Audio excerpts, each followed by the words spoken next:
Kompleto kayo ngayon ah. Ano ba? Nakakita pa. Nandito kayo sa simbahan Quiapo. Papablong! Ganda ng bulaklak pa. Para kayo yan. Siguro may nililigawan ka no? Mika?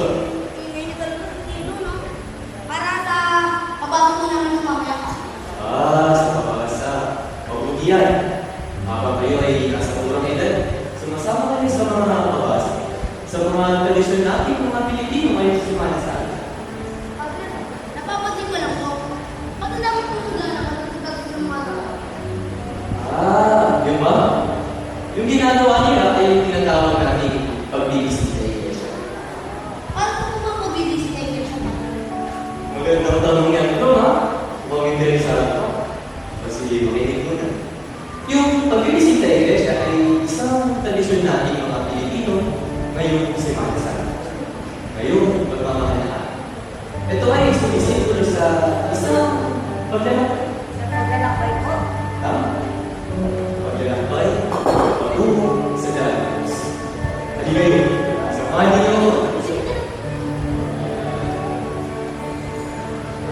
Alam niyo, Lord, mga kabataan, yung pagbibisita sa iglesia ay hindi lamang tungkol sa paglalakad, hindi lamang tungkol sa pagbibisita sa iba't ibang simbahan.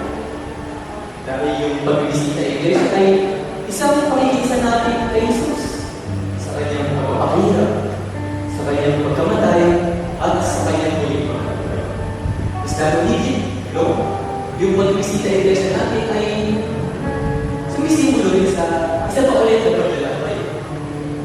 Paglalakbay natin patungo sa paglilingkod sa ating mga kapatid. Tulad ng pagpapakain sa mga namumulo, pagpapainom sa mga nauuhaw, at yung pagbisita at pagmamalasakit natin sa mga isa.